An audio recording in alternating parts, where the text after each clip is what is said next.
farmers! Welcome back to my channel, to Salonica's Farm.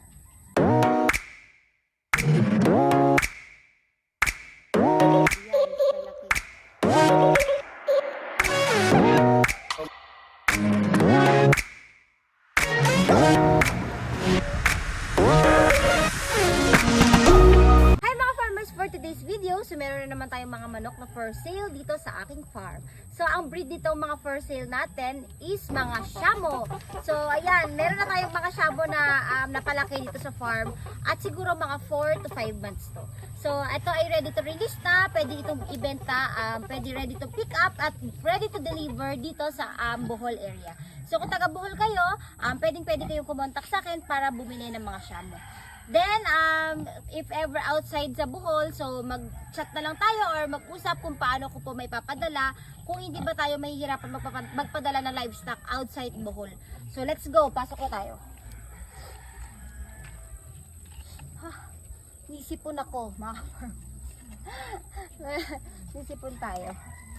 Okay. Pasok tayo.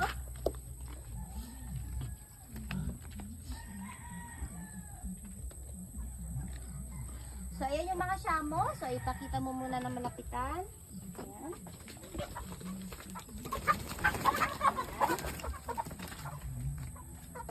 So, kuha tayo isa.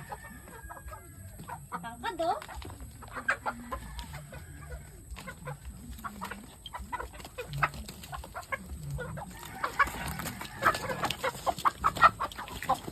Ako yung isa, malaki.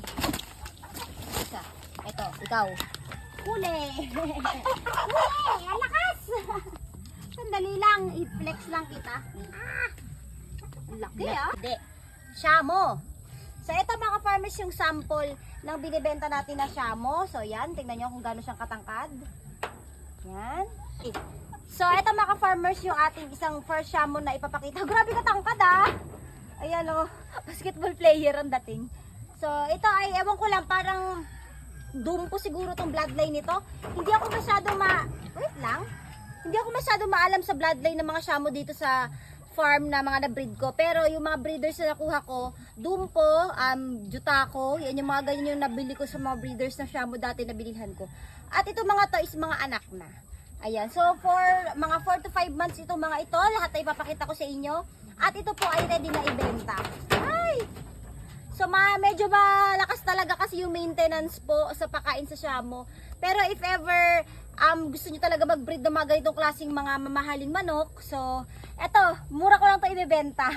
So hindi ko naman siya kaya i-maintenance mga ka-farmers, although tsaka hindi siya yung napapriority ko sa farm dahil priority ko is baboy, mga Rhode Island Heritage chickens sa saging. So sila parang palamuti ko lang sa farm na meron akong mga ganito ibang klaseng mga iba't ibang klaseng mga lahi or breed ng manok. So, pero dahil sumusobra silang dami, ayan, magre-release na ako mga farmers ng mga manok na ganito. So, kuha pa tayo ng isa. Wala na. Tangkad, oh. Asan yung iba? Nagtago. Dito. Dito, kate.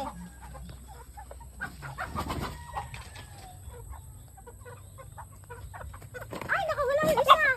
Babae tayo. Ito. Babae. Nakawala yung isa nating Shamo. Lalala pa.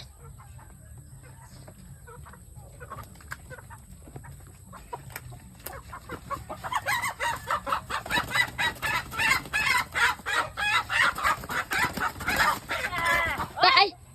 Grabe! Ang lakas ng katawan. Hulihin natin yon, yung babae, hulihin natin. Dito ka tisali para hindi makawala. Diyan ka, te. Kana. Tayo, sarado na ito. Malusot. Talino na isang Shamo, bilis nakahanap ng butas. Saan dito yun? Ito. Pakita ko sa inyo yung babae. Dali.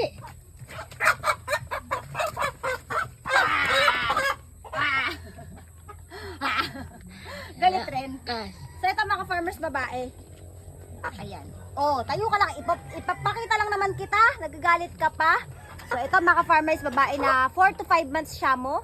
Ayan. So ito mga ganitong mga manok mga farmers, mahal ang bentahan nito sa marketplace sa mga hiningal ako sa iyo. So sa mga groups ng mga manok, so medyo may kamahalan ang Shamo. Fertile eggs niyan, mga sisiw pa lang yan, super may mga presyo na. So yung mga ganito 5 buwan, mga 5 months, medyo may kamahalan na ito. 1,000 na. Wait lang! Wait lang, wait. Wait lang, i-flex pa kita. So ayan. So makita naman ninyo yung katawan, body. Oh, napakaganda ng kulay. At ang bigat niya. Almost 1 kilo and a half siguro to, baka kulang-kulang 2. Bigat eh. Dalawa yata. Dalawa, mga 2 kilos. So, asahan niyo sa pagsasamo, malakas kumain mo. Mga farmers, tsaka yung, ayan, uupo ka rin pala eh. Gusto mo pala nakaupo eh. So, yun, malakas sila kumain.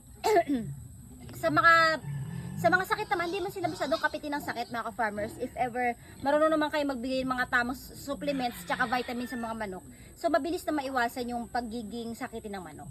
So, yun lang. Lakas talaga nila kumain. Maintenance talaga ito pagkain. Kailangan give all ka. Yung ano. Sige na. So, dapat give all ka. Talagang hindi mo sila titipirin kasi malalaki silang mga breed ng manok.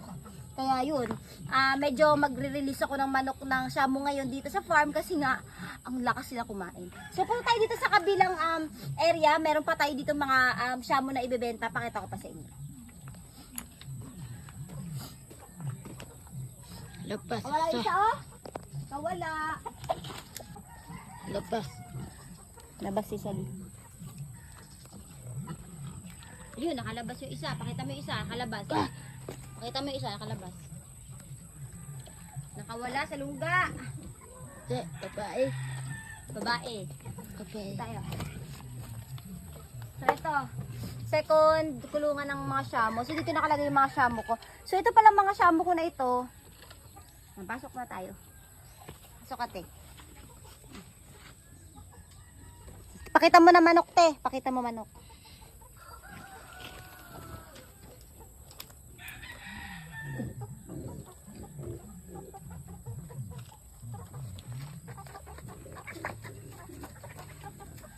Yan. So may mga Shamo rin tayo dito mga farmers.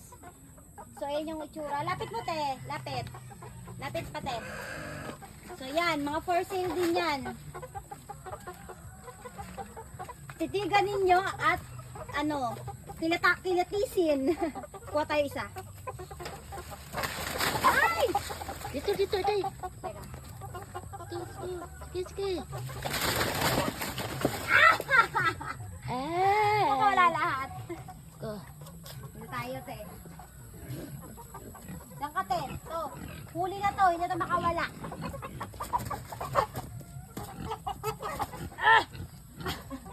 Ikaw, saka pupunta. Kasi ito babae. Ito medyo mas bata dun sa kabila. Mas bata ito ng konti. Ayan, so dito tayo. So ayan, ganda ng kulay. Oh, hindi lang ako maalam sa bloodline mga ka-farmers, pero imposible hindi to pure breed na Shamo. Tingnan naman itsura. Oh. Tingnan mo siyang katangkad. Oh. Ah, teka, sinakal. So, ayan, ang mga farmers, ito pala galing na to sa mga in-incubate ko. May mga incubator nga kasi tayo na itlog dito. Tapos itong mga itlog ng Shamo, mga 8 months to 9 months yan, to 1 year, mag-itlog na sila. Tapos yung itlog nila, para mas mabadali kong paramihin, so inaano ko sila, in-incubate. So ayan, napalaki ko na sila ng ganito. So ayan, pwede na ako magbenta. Ayan. So presyuhan pala mga farmers, so kuhanin nyo na lang 1,000 pesos each. So 5 months na to, 4 to 5 months, yung iba 6 months. So ready to breed na to mga farmers kapag nabili ninyo. So mura na yun mga farmers sa 1,000 kasi yung iba nga pag nag-trio, grabing kamahal. Yung dati kong binili 15,000, lahat na nagastos ko 6 na piraso lang 15,000. So ito, 1,000 each na lang mga farmers. Shamo pure breed to, mga Belgian Jutaco siguro o mga Dumpo, ganyan yung mga bloodline kasi nabili ko. Black Tanaka kasi yung mga Black Tanaka namatay. So ang natira lang Belgian Jutaco tsaka Dumpo. So yun na yung halo ng breed natin sa mga ito. Okay mga farmers, short vlog lang ito kasi nakakatuwa dahil Sa tagal ko nag-aalaga ng mga manok. So ayan, meron na tayong mga ready to breed. So if ever taga Bohol kayo, pwede po kayong pumunta dito sa farm. So para ma-pick up itong mga shamo na gusto ninyong bilhin. So pwede nyo rin pong ipa-deliver. So mag-delivery fee na lang po kayo kung malayo kayo sa amin dito sa location namin sa Trinidad. So, yung details ko para makontak ninyo ko about dito sa mga pwede nating ibenta. So, nandiyan lang po sa description box. So, lagyan ko po yan ng contact ko para po makontak ninyo ko kung paano nyo po ma-avail itong mga binibenta kong manok dito sa farm. Ala ko, ala.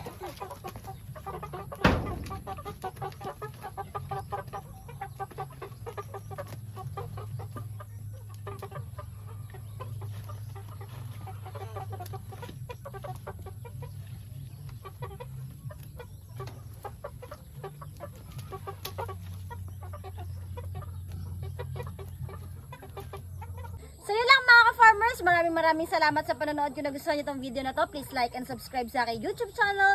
At i-click na rin yung notification bell para palagi po kayo updated sa lahat ng videos na ina-upload natin dito sa aking YouTube channel. Ayun mga ka-farmers, thank you for watching. Happy farming!